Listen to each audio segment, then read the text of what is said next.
Anda masih menyaksikan NTV Prime, dialog akan kembali kami lanjutkan dengan Mas Yudi. Tadi kita hari ini kan kita lihat sama-sama ya konferensi pers yang disampaikan oleh Sekjen PDI Perjuangan Hasto Kristianto. Melihat sikap dari Pak Sekjen seperti itu, ketika sudah ditetapkan sebagai tersangka tapi masih muncul ke publik, masih menyampaikan keterangan resmi.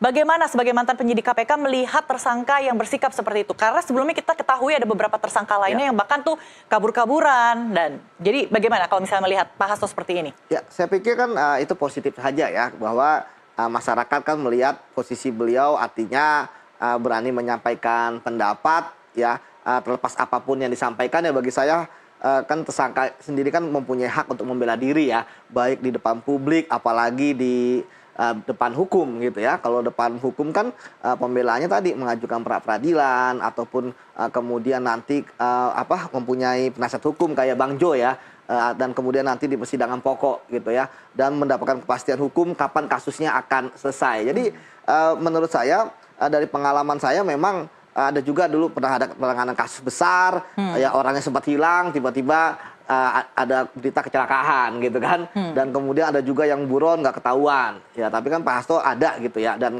kita berharap sikap beliau selaras dengan perkataan misalnya kooperatif ya, artinya ketika nanti penyidik kemudian memanggil untuk dipanggil sebagai tersangka ya, tentu tidak akan mangkir seperti itu. Jadi saya pikir teman-teman PDIP, Bang Jo juga mengatakan ya kita akan kooperatif, tak akan hukum ya, walaupun memang masih ada ganjalan bahwa ini ada politisasi. Saya pikir biasa lah, itu memang harus tetap dikritisi. Memang saya pun sering mengkritisi KPK juga ya, memang harus dikritisi gitu kan, agar jangan tadi saya bahwa jangan sampai tadi ini hanya hangat-hangat, mohon maaf, hangat tai ayam gitu kan, ketika misalnya kasus ini sekarang rame, tiba-tiba baru 2 bulan 3 bulan kemudian kasus ini diselesaikan gitu kan. Nah, kita mau kasus ini selesai gitu kan. Jangan sampai ini akan jadi sandaran politik gitu kan. Tapi Mas Yudi nggak melihat kalau ini salah satu bentuk dari tekanan politik gitu. Karena kalau melihat timingnya ini kan kasus lama 2020. Kemudian muncul beberapa peristiwa, kemudian bagaimana Pak Hasto sangat keras mengkritik penguasa pada saat itu, sehingga kasus ini muncul. Ya, kalau saya kan tidak melihat dari sisi politiknya ya. Kalau memang secara bersamaan memang beliau ada kritisnya, kemudian ada tadi dikatakan saya mendengar ada Pak Jokowi di sana, saya pikir akan sangat sulit ya. Tadi saya katakan menguasai KPK itu akan sangat sulit. Kenapa? Karena ada 5 orang pimpinan yang harus dikuasain. Ada anak buah yang kemudian mereka punya pikiran sendiri, punya integritas sendiri, Mbak. Dan kita tahu bahwa misalnya pengalaman sebelumnya ada namanya Formula E, ya, ada seseorang ya yang ingin ditarget menjadi tersangka, nggak bisa.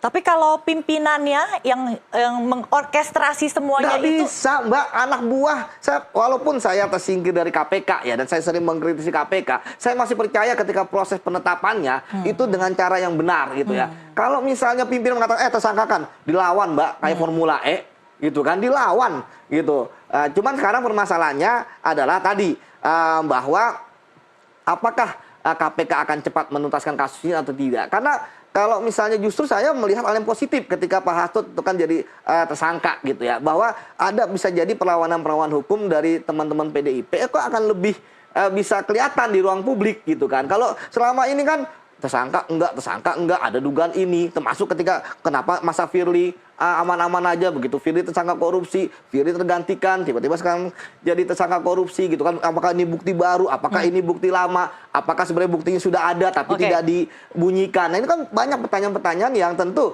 jawabannya adalah tadi ketika misalnya pra peradilan atau di pengadilan pokok, itu aja jawabannya, karena KPK tidak akan mengumbar ya kan alat bukti, barang bukti yang mereka miliki. Yang diumbar hanyalah perbuatannya seperti yang kemarin disampaikan oleh Pak Setio selaku ketua KPK. Jadi untuk menuntaskan kasus Harun Masiku, untuk menetapkan Hasto sebagai tersangka dan kemudian masuk gelar perkara itu, jadi secara tidak langsung Hasto Kristianto ini adalah kunci ya untuk menjawab kasus yang sudah 5 tahun ini tidak tuntas. Betul sekali. Oke, Bang Yudi. Bang Jo, sorry. Bang Jo, ini artinya KPK, 5 pimpinan KPK tidak punya dissenting opinion, kompak gitu semuanya. KPK tidak bisa diutak-atik. Apakah dari PD Perjuangan gentar menghadapi Kalau KPK yang dulu, yes, saya percaya.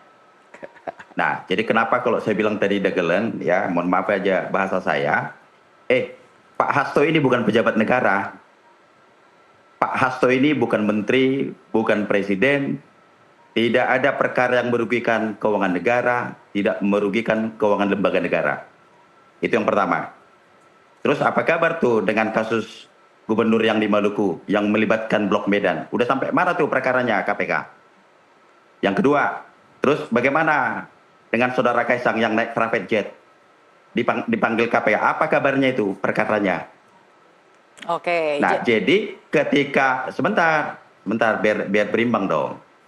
Nah, kalau udah urusannya Pak Hasto bicara mengkritisi pemerintahan, bicara tajam kritikan, nah ini langsung munculkan Harun Masiku. Nah, sudah hampir 5 tahun perkara ini tak kunjung selesai. Jangan gara-gara KPK tidak mampu menyelesaikan perkara ini, tidak mampu menemukan Harun Masiku, jangan kita menjadi dagelan dibikin di sini. Jadi kita jadi bulan-bulanan gini. Jadi maka kita mendorong sepenuhnya KPK bertindaklah dengan adil, bersikaplah dengan bijaksana, bersikaplah mengedepankan ini proses hukum yang baik dan benar. Itu yang kita protes tuh. Kembali lagi saya sampaikan, ada 43 nasib orang sampai hari ini tak jelas nasibnya. Dibuat tersangka, ditahan pun tidak. Ya kan? Kalau memang tidak bersalah, berhentikan dong perkaranya. Udah bertahun-tahun itu. Nah, jadi maka kita bilang ini politisasi hukum. Kita bilang ini namanya kriminalisasi hukum. Itu loh, nah, supaya berimbang kan. Nah, itu. Jadi ini tidak merugikan keuangan negara. Gitu loh, ya. Gitu, Oke, Mbak. tidak merugikan keuangan negara nih Ya. Mas Yudi. Dan kemudian emang KPK nggak ada kasus mega korupsi lainnya. Kenapa justru yang ecek-ecek seperti ini, kasus suap seperti ini malah dijadikan apa ya? 1 minggu pertama pimpinan KPK dilantik terus langsung menetapkan Hasto sebagai tersangka. Ya memang kan ini menjadi salah satu kasus yang menjadi perhatian publik karena Harun Masiku itu belum ketangkap sampai Tapi itu udah saat lama. ini. Namun kan kasus ini kan tetap aktif di KPK karena dia statusnya adalah tersangka dan KPK pun tidak bisa melakukan SP3 karena kan bukti-buktinya kan kuat gitu ya. Nah sekarang permasalahannya adalah ke depannya ini seperti apa KPK. Tadi kan saya sudah sampaikan bahwa betul yang dikatakan oleh Bang Jo gitu ya. Kasus-kasus yang lain pun harus dituntaskan oleh KPK. Baik itu kasus yang besar gitu kan, sedang, kecil dan sebagainya. Karena bagi saya pertaruhan KPK di sini adalah benar keadilan gitu kan. Karena salah satu asasnya KPK itu adalah keadilan.